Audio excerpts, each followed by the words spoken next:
जगद्गुरु श्रील प्रभुपाद महाराज की जय। जय राधा माधव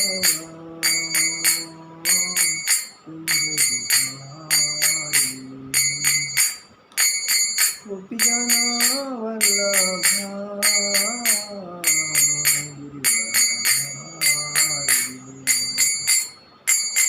यशोदानंदन ब्रज जनरंजन यशोदानंदन ब्रज जनरंजन यमुना तीरावनचारि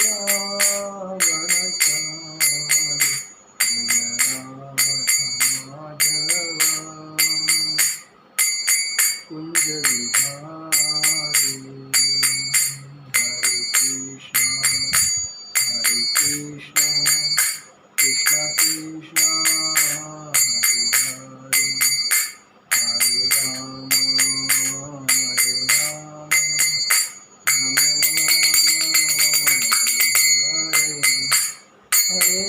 राम हरे कृष्णा कृष्णा कृष्णा हरे हरे हरे राम राम राम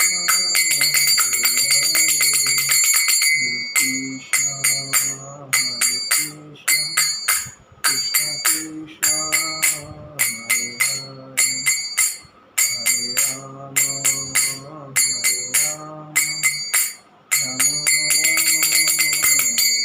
हरे।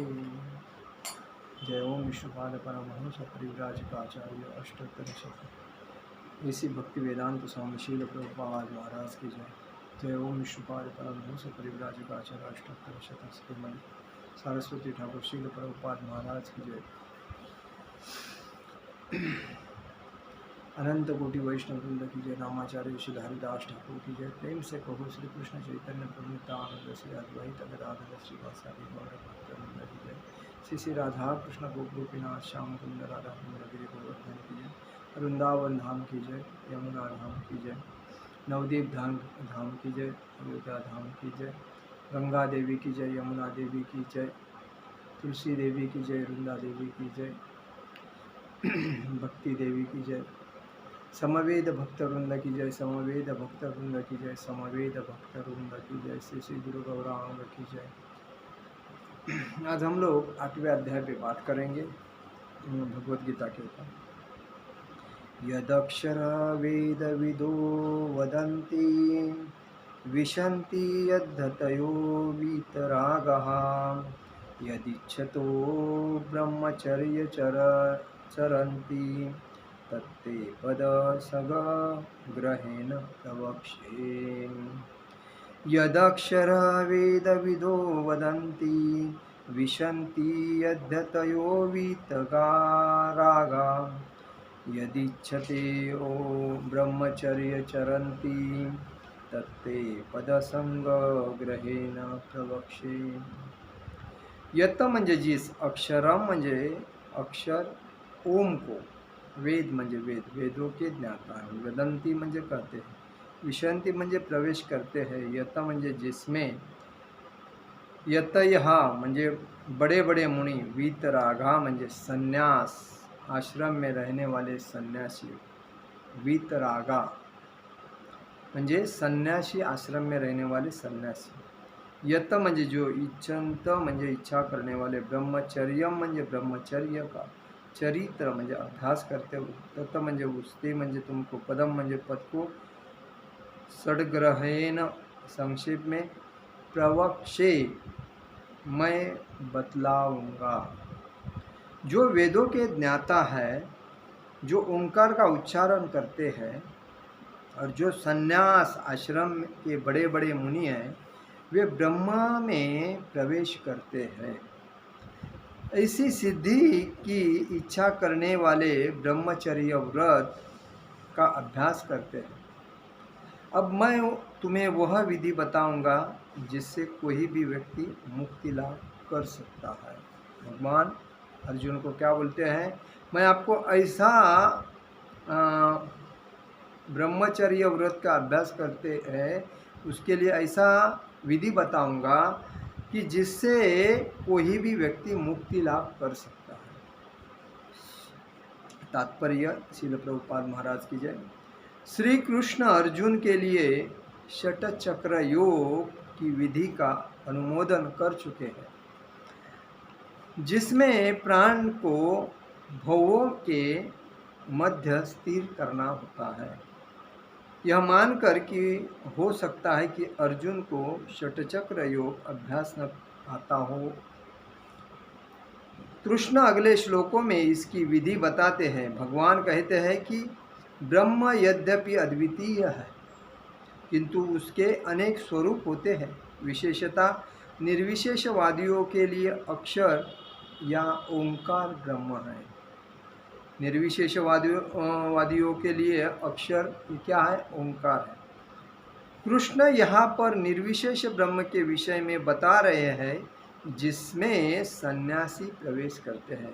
इसमें निर्विशेष ब्रह्म के विषय में बता रहे हैं, जिसमें सन्यासी लोग जो रहते हैं वो निर्विशेष ब्रह्म के इसमें आते हैं। ज्ञान की वैदिक पद्धति में छात्रों को प्रारंभ से गुरु के पास रहने से ब्रह्मचर्य व्रत का पालन करते हुए ओंकार का उच्चारण तथा परम निर्विशेष ब्रह्म की शिक्षा दी जाती है। कौन से? प्रारंभ ज्ञान अगर किसी को प्राप्त करना है तो अपने बच्चों को 5 साल होने के बाद ब्रह्मचारी आश्रम में, मतलब गुरुकुल में भेजना चाहिए। जैसा कि गुरुकुल में 5 साल के बाद जो बच्चों को ज्ञान देते हैं, तो उसके बाद ब्रह्मचारी का भी ज्ञान उधर मिलता है, ब्रह्म की शिक्षा दी जाती है। इस प्रकार वे ब्रह्म के 2 स्वरूपों में परिचित होते हैं। यह प्रथा छात्रों के आध्यात्मिक जीवन के विकास के लिए अत्यावश्यक है, किंतु इस समय ऐसा ब्रह्मचर्य जीवन, अविवाहित जीवन बिता पाना बिल्कुल संभव नहीं है। विश्व का सामाजिक ढांचा इतना बदल चुका है कि छात्र जीवन के प्रारंभ से ही ब्रह्मचर्य जीवन बिताना संभव नहीं है। यद्यपि विश्व में ज्ञान की विभिन्न शाखाओं के लिए अनेक संस्थाएं हैं, किंतु ऐसी मान्यता प्राप्त एक भी संस्था नहीं है जहां ब्रह्मचर्य के सिद्धांतों में शिक्षा प्रदान की जा सके। देखिए, ब्रह्मचर्य के बिना आध्यात्मिक जीवन में उन्नति कर पाना अत्यंत कठिन है। अतः इस कलयुग के लिए शास्त्रों के आदेशानुसार भगवान श्री चैतन्य महाप्रभु ने घोषणा की कि भगवान कृष्ण के पवित्र नाम हरे कृष्ण कृष्ण कृष्ण हरे हरे, हरे राम राम राम हरे हरे के जप के अतिरिक्त परमेश्वर के साक्षात्कार का कोई अन्य उपाय नहीं है। ओम अज्ञानतिमिरान्धस्य ज्ञानञ्जनशलाकया चक्षुरुन्मीलितेन तस्मै श्रीगुरुवे नमः। श्रीचैतन्य मनोभीष्टं स्थापितेन भूतले स्वरूपं गदामहं ददाति स्वपदान्तिकं। वन्देह श्रीगुरुवैष्णवांश्च सागरजात सहगणरघुनाथान् सावधूत श्रीराधा सहललि विशाखान्वितांच। हे कृष्ण करुणा सिंधु दीनबंधु जगतपते गोपेश गोपिकाकांत राधाकांत नमस्तुते। नमो महावदन्याय कृष्ण प्रेम प्रदायते कृष्णाय कृष्ण चैतन्य नामने गौरनिष्ठाय नमः। हे कृष्ण करुणा सिंधु दीनबंधु जगतपते गोपेश गोपिकाकांत राधाकांत नमस्तुते। तप्त कांचन गौरांगी राधे वृंदावनेश्वरी विशुभानुसुते देवी प्रणमामि हरिप्रिये। वंशाकल्पतरुभ्यश्च कृपा सिंधुये भवत पतितानां पावनेभ्यो वैष्णवेभ्यो नमो नमः। गुरुवे गौरचंद्राय राधिकाय पराधिये कृष्णाय कृष्ण भक्ताय तदभक्ताय नमो नमः। श्री श्री गौरनिताय भगवान की जय। श्री कृष्ण बलराम जी दोनों भैया भगवान की जय। ललिता विशाखा राजा श्याम सुंदर जी भगवान की जय। श्री श्री जगन्नाथ जी सुभद्रा बलदेव जी भगवान की जय। ओम नमो भगवते वासुदेवाय। ओम नमो भगवते वासुदेवाय। ओम नमो भगवते वासुदेवाय। इस अध्याय में क्या बताया है कि हमें ब्रह्मचारी का मतलब क्या है? जो भक्ति का ज्ञान ब्रह्मचारी का मतलब क्या है? जो भक्ति का जो ज्ञान है, आध्यात्मिक संस्कार, संस्कृति, आध्यात्मिकता, इसका ज्ञान पूरे समाज में बाँटे। जैसा ब्राह्मण का कर्तव्य है आध्यात्मिकता, लोगों के घर में जाके ज्ञान आध्यात्मिक का बाँटना, वैसा ही ब्रह्मचारी का भी काम है। ये नहीं कि ब्रह्मचारी आश्रम में रहे और माताजी लोगों से बात करे, कोई दूसरे का घर में क्या चल रहा है उसके बारे में बात करे, ये नहीं करना चाहिए। दूसरा कुछ भी करता है, आँख बंद करके अपना काम क्या है? ब्रह्मचारी, इसका मतलब आध्यात्मिक ज्ञान का प्रचार करने वाला। तो ऐसे ब्रह्मचारी को ज्ञान पहला पढ़ने के लिए उनको गुरुकुल में भेजा जाता है। जैसा कि इधर बताया है कि ये जो ब्रह्मचारी के जो आश्रय है, आश्रम जो है, ब्रह्मचर्य जीवन बिताना संभव नहीं है। क्यों न बोलता है, क्यों बोला जाता है? क्योंकि विश्व के ज्ञान की विभिन्न शाखाओं के लिए अनेक संस्था है, किंतु मान्यता प्राप्त एक भी संस्था नहीं है जहां ब्रह्मचर्य के सिद्धांतों में शिक्षा प्रदान की जा सके। ये ब्रह्मचर्य, आज बहुत से लोग हैं जो शादी करना नहीं चाहते। बहुत से लोग ऐसे हैं कि शादी करने के बाद, परिवार से तंग आने के बाद, बाल बच्चे बड़े होने के बाद उनको वानप्रस्थ आश्रम में जाना इच्छा होती है, लेकिन उनको रास्ता नहीं मिलता है। क्योंकि घर छोड़ के अगर किधर जाएंगे तो कहाँ जाएंगे? जंगल में तो अभी जा नहीं सकते। उस टाइम जंगल में जाके तपस्या की जाती थी।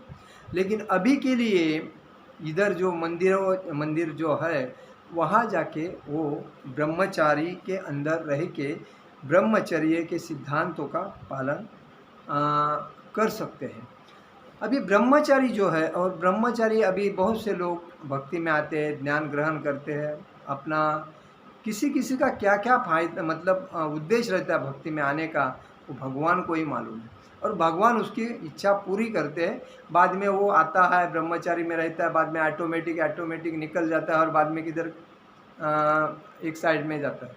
लेकिन उसको ये समझना चाहिए, मैं किसके साथ किसकी भक्ति कर रहा हूँ? कृष्ण भगवान की भक्ति कर रहा हूँ।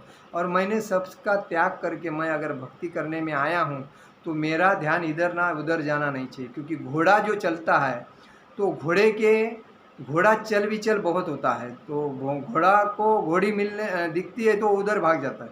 तो ऐसा बात होना नहीं चाहिए। इसके लिए घोड़े के लिए ऐसा झापर लगाते हैं दो साइड में, वो खाली उसकी नज़र सामने रहना चाहिए, इधर नहीं चाहिए। तो इसका मतलब क्या है? आज जो भी ब्रह्मचारी होते हैं, तो उन्होंने कभी भी ना अपना जो काम है आध्यात्मिक ज्ञान बांटने का, वो ज्ञान हर गली में, हर गांव में, हर स्कूल में, हर एरिया में जाके बांटना चाहिए। अगर आपको कोई नहीं बुलाता है, तो कम से कम अपने खास जो दोस्त रहते हैं, अपने घर रिलेटिव रहते हैं, हितचिंतक रहते हैं, उनके घर में जाके वो ज्ञान बांटना चाहिए। और उनको बोलना चाहिए कि आपके आजू बाजू के लोग हैं, वो मैं जब आऊँगा तभी आप उनको बुलाना, क्योंकि उनको भी आध्यात्मिकता की जानकारी हो, उनको भी भक्ति में उन्नति मिले और उनका जीवन सफल हो जावे इस मानव जीवन में। तो ये ब्रह्मचर्य का काम है। लेकिन माँ बाप का काम क्या है? माँ बाप का काम ये है कि अपने जब बाल बच्चे, जो भी बच्चे होते हैं, लड़की रहे लड़का रहे, 5 साल पूरा होने के बाद उनको भक्तों के संगति में लाना चाहिए या गुरुकुल में भेजना चाहिए। देखिए, गुरुकुल में आध्यात्मिकता का ज्ञान पूर्णतः सिखाया जाता है। कैसा सुबह उठना है, कितना बजे उठना है, उसके बाद उठने के बाद क्या क्या विधि करनी है, उसके बाद मंगल आरती में कैसा जाना है, उसके बाद भगवान की भक्ति कैसी करनी है, उसके बाद कौन सा बुक पढ़ना है, उसके बाद गुरुजनों का कैसा आदर करना चाहिए, उसके बाद मतलब दूसरे के साथ जब हम व्यवहार करते हैं तो कैसा व्यवहार करना चाहिए, सब कुछ उधर सिखाया जाता है। और इसी वजह से गुरुकुल के बच्चे धोती कुर्ता पहन के स्कूल में जाते हैं, और उसको ही सनातन धर्म, हिंदू धर्म की आध्यात्मिकता कहते हैं। उसमें संस्कार रहते हैं, संस्कृति रहती है, और घर का वातावरण प्रसन्न रहता है। बच्चों से माँ बाप को सीखने को मिलता है, बच्चों से माँ बाप को सीखने को मिलता है। लेकिन मेरा ये उद्देश्य कहने का है कि जो जिसकी गरीबी परिस्थिति रहती है वो गुरुकुल में नहीं मतलब एडमिशन ले सकते। लेकिन गुरुकुल वालों ने भी कभी भी आध्यात्मिक ज्ञान बांटने के टाइम पे बड़ी फी नहीं रखनी चाहिए। प्राइवेट हो गया तो भी ठीक है, लेकिन आपको ऐसा सन्यासी लोगों को या उनके कमेटी लोगों को ऐसा समझना चाहिए कि भक्ति का ज्ञान बांटने के लिए हम लोग गुरुकुल का ओपनिंग किया है, तो गरीब के गरीब का भी बच्चा हमारे गुरुकुल में आना चाहिए और उसको भी ज्ञान मिलना चाहिए, और उसके वजह से उसके आजू बाजू के लोग भी उसका ज्ञान का प्राप्ति करें। इसके वजह से छोटी सी फी रख के, क्योंकि वो जो सिखाते हैं टीचर रहते हैं उनको पगार देने के लिए, उनको नहीं तो उनका कर्म कैसा चलेगा, तो इसी वजह से उनको पगार देने के लिए वो तो फी रखते हैं। लेकिन गरीब को भी परवड़ना चाहिए। अगर जिसके पास मतलब फी भरने की परिस्थिति नहीं रहती, उसके बच्चों को फ्री पढ़ाने की भी आदत अपने में कैपेसिटी होनी चाहिए। ऐसा गुरुकुल का व्यवहार होना चाहिए आज, और हर जगह पे गुरुकुल होना जरूरी है, क्योंकि गुरुकुल ये फाउंडेशन है समाज का। और गुरुकुल में जो बच्चे जाते हैं, आज देखिए कोई जो संस्था है मतलब पढ़ाने का जो काम करते हैं, जो स्कूल है, कॉलेजेस है, उन्होंने तो बिजनेस कर दिया है पढ़ाई लिखाई का। एक्चुअली उस पढ़ाई को पढ़ाई लिखाई नहीं कहा जाता है। जैसा कि नारद है, नारद मुनि जो थे वो, उसके ऊपर मैं अगला प्रवचन दूंगा। नारद मुनि जो थे वो कुछ नहीं पढ़े थे, लेकिन उन्होंने गुरु की सेवा की। उनकी माँ भी करती थी वो, और सेवा करते करते गुरु का ज्ञान थोड़ा थोड़ा जानते जानते वो ज्ञानी बन गए और ज्ञान बांटने लगे। उसके बाद वो सब जगह पे ज्ञान बांटे। तो कहने का मतलब है, समाज में गरीब और श्रीमंत मध्यम ऐसे 3 वर्ग रहते हैं, लेकिन गरीब के बच्चों को अगर हम पढ़ावे तो गरीब का घर उद्ध्वस्त नहीं होगा। और इसी वजह से गरीब को अगर नहीं है, उसका माँ बाप काम नहीं कर रहा है, लेकिन बच्चों को पढ़ने की इच्छा है, तो उसको फ्री एडमिशन देना चाहिए, फी माफ़ करना चाहिए। क्योंकि 30-40 बच्चों में 1-2 बच्चे, अगर 4-5 बच्चे अगर फ्री भी पढ़ते हैं तो कोई बड़ी बात नहीं है। तो इतना बड़ा दिल रखना जरूरी है समाज में आज। और सरकार ने ये समझना चाहिए कि हमें कौन सा ज्ञान बांटना चाहिए। तो ब्रह्मचारी जो आध्यात्मिक का ज्ञान बांटते, तो हर गांव में आज देखिए, मैंने ऐसा देखा है कि क्रिश्चियन लोगों के जो स्कूल है उसमें इंग्लिश पढ़ाया जाता है, लेकिन उसमें आध्यात्मिकता का ज्ञान नहीं रहता है। वो कुछ अलग ही उनका डिसिप्लिन दे देते हैं, लेकिन उसमें माँ बाप अपने बच्चों को इंग्लिश आना चाहिए, इसके लिए भरमसाठ फी दे के उसमें एडमिशन लेते हैं। माँ बाप भी मूर्ख है और उसको बच्चों को भी मूर्ख बनाते हैं। अरे जब फी ज़्यादा है तो क्यों डालने का उस स्कूल में? सीधा जो गरीब सस्ते में जो स्कूल है उसमें भी पढ़ाया जाता है, लेकिन तुम्हारे अंदर भी वो गुण होने चाहिए कि अपने बच्चों को क्या पढ़ाया है तो तुम उसका रिपीटेशन लेना चाहिए घर में, तो तुमको भी मालूम पड़ेगा कि मेरे बच्चों को क्या पढ़ा रही है। आध्यात्मिक ज्ञान जब बच्चों को पढ़ाया जाता है तो घर का संस्कार, संस्कृति, आध्यात्मिकता का फाउंडेशन बनता है। और इसी वजह से इधर कहा गया है कि भगवान अर्जुन को बोलते हैं, ज्ञान की वैदिक पद्धति में छात्रों को प्रारंभ से गुरु के पास रहने से ब्रह्मचर्य व्रत का पालन करते हुए ओंकार का उच्चारण तथा परम निर्विशेष ब्रह्म की शिक्षा दी जाती है। क्यों? क्योंकि उसको गुरु के पास बचपन से भेजने का, जैसा कि कृष्ण और बलराम थे, वो भी गुरु के पास गए थे। राम और लक्ष्मण थे, वो भी गुरु के पास गए थे। तो ये जो आदत है संस्कार मतलब हिंदुस्तान की पहले से, तो गुरु पहले होना जरूरी है। माँ बाप तो होते हैं एक महीना, एक दिन से लेके 5 साल तक, लेकिन 6वें 5 साल के बाद जब बच्चा बड़ा थोड़ा समझदार होता है तो उसको गुरु के पास भेजना चाहिए। और गुरु जब ज्ञान पढ़ाता है तो बच्चों के आगे का भविष्य एकदम सफल हो जाता है। और इसीलिए इसमें कहा गया है कि कोई भी छात्रों को गुरुकुल में भेजना ज़रूरी है। और ये कंपटीशन का ज़माना है। उस कंपटीशन में जिसके बच्चे को ग्रेजुएशन है और उसका बच्चा इंग्लिश पढ़ता है, इंग्लिश बोलता है, तो उसका मेरा बच्चा अभिमान होता है माँ बाप को, मेरा बच्चा इंग्लिश बोलता है, मेरा बच्चा इंग्लिश में पढ़ता है। अरे इंग्लिश ये किसकी भाषा है? परदेशी भाषा है। इस भाषा से तुमको क्या करना है? बिजनेस करना है। अरे बिजनेस तुम्हारा लड़का करेगा, नौकरी करेगा। अगर बिजनेस भी करता है तो हिंदी भाषा में बिजनेस होना चाहिए। हिंदुस्तान की मेन भाषा कौन सी है? हिंदी। और हिंदी ये बिजनेस की एक नंबर की भाषा है। अगर तुम्हारे बच्चों को अच्छा हिंदी बात करने को आएगा तो इंग्लिश की ज़रूरत क्या है? ये कोई आदमी हिंदी बोलता है, मराठी बोलता है, कोई भी भाषा, तमिल रहे, कन्नड़ रहे, केरला, कोई भी भाषा अगर आदमी को दूसरी नहीं आती है, लेकिन उसमें हिंदी अगर आती है तो उनको सबको समझती है। तो हिंदी का जो ज्ञान है तो हिंदी में प्राप्त किया जाता है। जो अपने अपने भाषा में, ऐसा जैसे कि महाराष्ट्र है उसमें मराठी भाषा में प्राप्त होता है। पूरे भारत में अलग अलग संस्कृत में भी होता है, हिंदी में भी होता है। लेकिन अपनी मातृभाषा हिंदी है तो हमारा फ़र्ज बनता है हिंदी में ज़्यादा पढ़ना चाहिए। बड़ा बड़ा अगर डोनेशन मांग रहे हैं तो उनको वो डोनेशन नहीं देना चाहिए स्कूल वाले को। अपनी उनके वजह से हम काहे को खड्डे में गिरे? बच्चे को आज इसके पहले बच्चे पढ़े नहीं और अच्छा जॉब किया नहीं, उन्होंने बिजनेस किया नहीं, लेकिन बच्चा किसकी संगत करता है उसके ऊपर ध्यान जरूर देना चाहिए। जब उसकी फ्रेंड सर्कल में रहते हैं उसके बच्चे अच्छा संस्कारिक बच्चों के साथ संस्कार कर रहे हैं या कोई गलत, तो इसी वजह से बच्चा इतने लोगों ने इंग्लिश पढ़ाई की, इंग्लिश में अच्छे पदवी प्राप्त किया, लेकिन उनके बच्चे आज गलत रास्ते पे कर रहे हैं काम।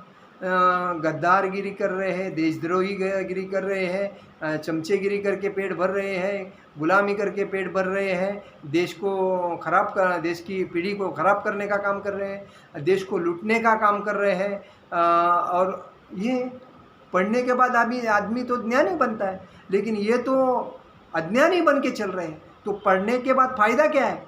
अगर तुमको इतना पैसा डाल के चीटिंग ही करना था तो काहे को तुमको पढ़ना चाहिए हो?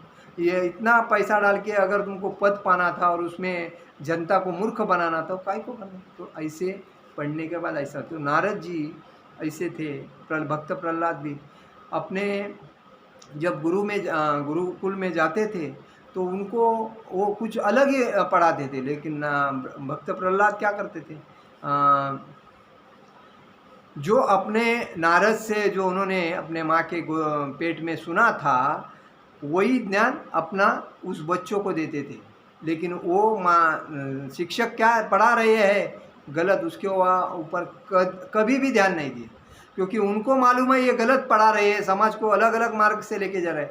लेकिन उन्होंने जो माँ के गर्भ में होने के टाइम पे जो नारद मुनि से जो बात सुनी थी वही बात उन्होंने अपने साथ जो भी बच्चे थे इसी बच्चों को सबको वो बताते थे किसकी भक्ति करनी है, विष्णु की भक्ति करने की। कौन सा मंत्र बोलना है तो विष्णु का मंत्र बोलना है, ओम नमो भगवते वासुदेवाय, जय नारायण नारायण हरे हरे। तो जब हिरण्यक्ष जब उसको मालूम पड़ गया मेरा बच्चा पढ़ रहा है तो उसके शिक्षकों को बुलाया, आपने क्या है उसको सिखाया? तो बोलता है हमने कुछ नहीं सिखाया, वो अपने से ही उनको बता रहा है सबको। लेकिन ये बात है जो सत्य है वो सत्य है। सत्य को लोग दबा देते हैं क्योंकि सत्य से आदमी का पेट नहीं भरता है। झूठ से आदमी का पेट भर के बड़ा भी होता है और रोग भी भरते हैं उसके अंदर और जल्दी भी ऊपर जाता है। तो झूठ के साथ जल्दी जाता है, तो झूठ ज़्यादा दिन टिकता नहीं, लेकिन सत्य लेट आता है लेकिन लाइफ टाइम तक चलता है। इसीलिए आदमी ने सत्य का पीछे चलना चाहिए। कोई अगर व्यवहार होता है तो सत्य व्यवहार करना चाहिए, सत्य बोलना चाहिए। पैसा अगर है तो जितना है उतना लेना चाहिए, उससे ज़्यादा नहीं लेना चाहिए। अगर चीटिंग नहीं करना चाहिए, किसी से झूठ नहीं बोलना चाहिए। तो सत्यता ये आदमी की पहचान होती है, और इसीलिए सत्य का मार्ग में जो चलता है वो गरीब रहता है, लेकिन कोई टेंशन ग्रस्त नहीं रहता है, आनंदी रहता है, और भगवान का नामस्मरण करके अपना आध्यात्मिक ज्ञान अपने बैंक बैलेंस में बढ़ाता है और जीवन सुखी करता है। तो उसको भगवान भगवत धाम में ही लेके जाते हैं, वैकुंठ में ही स्थान देते हैं, क्योंकि उनको पुनर्जन्म पुनर्जन्मना इस चक्कर में आना नहीं पड़ता है। और इसीलिए ब्रह्मचारी का कर्तव्य है कि हम ब्रह्मचारी अगर बनते हैं तो हमारा फर्ज बनता है कि किसी के घर में दखल अंदाजी नहीं करना चाहिए। किसी का कुछ प्रॉब्लम है, उसको तुमको क्या करना है, तुम ब्रह्मचारी है ना, खाली भक्ति का प्रचार करने वाले, तो तुम्हें हर जगह पे जाके भक्ति का प्रचार कैसा करने को मिलेगा, भक्ति में उन्नति करने को कैसा मिलेगा। मेरे पास जो लोग आते हैं उनको मैं ज़्यादा ज्ञान अलग अलग भक्ति का कैसा दूँ, इसमें दिमाग होना चाहिए। आजकल के ब्रह्मचारी क्या करते हैं, कभी कभी मंदिर के बाहर जाके किसी माता से बात करते हैं, किसी प्रभु से बात करते हैं, उनको प्रसाद देने के बाद, पैसा लेने के बाद, क्या करने का तुमको पैसा? अरे तुम्हारा काम है भक्ति का प्रचार करना। किसके पास किसी ने घर में बुलाया है तो सबको बुला के उधर प्रचार करो। भक्ति का प्रचार यही सर्वश्रेष्ठ है ब्रह्मचारी का काम। ब्रह्मचारी वानप्रस्थ अगर आदमी आता है तो उसको भी रिस्पेक्ट देके उसका अनुभव जो आता है तो उसको भी ऐसा लेना चाहिए कि वापस वो उधर नहीं जाना चाहिए, किधर, गृहस्था में। क्योंकि देखिए ब्रह्मचारी, गृहस्थ, वानप्रस्थ, सन्यासी, ये 4 जो आश्रम है, तो 4 आश्रम में ब्रह्मचारी, वानप्रस्थ और सन्यासी, ये 3 जो आश्रम है, उस आश्रम का आध्यात्मिक ज्ञान बांटने का कर्तव्य है। क्योंकि वानप्रस्थ में जो आदमी, आजकल के लोग 50 साल के बाद, अपने बाल बच्चे बड़े होने के बाद ऑटोमेटिक घर को छोड़ के मंदिर में जाके रहना चाहिए, और उधर वो ब्रह्मचारी के साथ रहेंगे। तो आजकल के मंदिरों में भी ऐसा स्थान निकाला है कि जो गृहस्थ के वानप्रस्थ में आते हैं तो उनको सेवा दिया जाता है, तो वो आराम से सेवा करके भक्ति में प्रगति कर सकते हैं। तो ऐसा होना चाहिए हर जगह पे। और लोगों को मालूम पड़ना चाहिए कि मैं अगर 50-55 का हो गया तो मेरे को अभी इधर कमा के क्या करना है, तो मेरे को अभी भक्ति में ज्ञान कमाना है, तो ऑटोमेटिक घर छोड़ के वो जाना चाहिए। नहीं तो मरने तक अगर कमाते रहेगा तो किस काम का है। क्योंकि जब आदमी मरने तक कमाता है तो जाने के टाइम पे वापस वो वही जगह पे आ जाता है। कोई कुत्ते के जन्म में आता है, बिल्ली के जन्म में आता है, कोई जो उसके नज़र में जो प्राणी रहते हैं उस नज़र में आएगा। तो फायदा क्या है, पुनर्जन्म पुनर्मरण इसी में आ गया। तो इसको अगर मुक्त करना है तो हमें 50-55 के बाद ऑटोमेटिक घर को बाजू में करके अपना आध्यात्मिक मार्ग संभालना चाहिए। तो आदमी सुखी भी बनता है और आने वाली पीढ़ी भी उसकी ज्ञानी बनती है, क्योंकि उसको रास्ता मिलता है आने वाले पीढ़ी को कि हमारे घर में एक व्यक्ति ने वानप्रस्थ लिया था तो वो आध्यात्मिक में प्रगति किया, तो हमें भी उस रास्ते पे जाना है। तो योग्य रास्ते पे जा रहा है ना, तो योग्य रास्ते पे पूरा आने वाली पीढ़ी आ जाती है। अगर नहीं आता है वो भी आदमी वही कमाने के पीछे पड़ा है, माया मोह ममता उसके पीछे पड़ा है, लालच से अहंकार बनता है और अहंकार से बाद में आदमी दूसरे की कदर नहीं करता है, तो कंपटीशन में उतरता है। कंपटीशन में उतरने के बाद वापस वही मरने तक कमाते रहो। किसने बोला है आपको मरने तक कमाने के लिए? जब आदमी के बच्चे बड़े हो जाते हैं तो आदमी को ज्ञान होना चाहिए। आजकल के लोग ऐसे माया में फंसे हैं कि पूरे अंधे हो गए हैं। मांस मच्छी मटन दारू खाने के बाद बुद्धि भी खराब हो गई है, मनस्थिति भी खराब हो गई, और बाद में बोलते हैं मेरी तबीयत बराबर नहीं। जाओ डॉक्टर को, जितना कमाया वो डॉक्टर को कमाओ। तो डॉक्टर तुम्हारे वजह से डॉक्टर श्रीमंत होके 2-2 3-3 डिस्पेंसरी खोल के इंजॉय करता है, और तुम दिन रात मेहनत करके पेट भरने के पीछे पड़ा है। तो आदमी को ये समझना चाहिए और अपना ज्ञानी बन के आदमी ने साइड होके अपना जीवन सफल करना चाहिए। इसीलिए मैं बोलता हूँ हर आदमी ने अपने 5 साल होने के बाद बच्चों को आध्यात्मिकता का ज्ञान ज़्यादा देना चाहिए। आध्यात्मिक बुक्स पढ़ाने के लिए भेजना चाहिए, या कोई अपने आजू बाजू में बिल्डिंग है तो बिल्डिंग की पूरी कमेटी ने एक मंदिर से ब्रह्मचारी को बुला के उस ब्रह्मा जितने बच्चे हैं उनको उनके साथ बिठाना चाहिए, तो आध्यात्मिक ज्ञान मिलेगा। जैसा कि अभी गुरुकुल नहीं है, आप नहीं भेज सकते, लेकिन ऐसा भेज सकते हैं कि एक बिल्डिंग में या एक चॉल में लोगों ने बच्चों को इकट्ठा करके उनको वो आध्यात्मिक ज्ञान दे सकते हैं। और हिंदू सनातन धर्म का जो ज्ञान है वो सबसे बड़ा ज्ञान है, क्योंकि हिंदुस्तान में, भारत में ही कृष्ण भगवान ने जन्म लिया, राम भगवान ने जन्म लिया, बहुत लोग, मतलब विष्णु के जितने अवतार है न ज़्यादा करके हिंदुस्तान में हो, इसीलिए हिंदुस्तान ये जो भूमि है वो सर्वश्रेष्ठ भूमि है। और इसमें हमें सनातन धर्म का और हिंदू धर्म परंपरा का आध्यात्मिक ज्ञान होना जरूरी है। और इसके लिए हमें ब्रह्मचर्य, ये भगवान ने जो अर्जुन को बोला ब्रह्मचर्य कितना श्रेष्ठ है ब्रह्मचर्य, तो उसका ज्ञानी होना जरूरी है, तो भी हमें मुक्ति मिलेगी भागवत धाम में जाने की, वरना नहीं तो हम माया के चक्कर, क्योंकि कलयुग में हर आदमी अज्ञान बनता है और अपना आयुष्य का पूरी वाताहत लगा के लेता है। तो ज्ञानी बन के चलेगा तो उसका घर में सुखी बनेगा, तो दुख दरिद्र से मुक्त हो जाएगा और वो भक्ति में आ जाएगा। मेरा आज का प्रवचन यही समाप्त करता हूँ। हरे कृष्णा कृष्ण कृष्ण हरे हरे, हरे राम राम राम हरे हरे। जगत गुरु शिल प्रभुपाद महाराज की जय। परम पूज्य लोकनाथ स्वामी महाराज की जय। निताई गौर प्रेमानंदे हरि हरि बोल।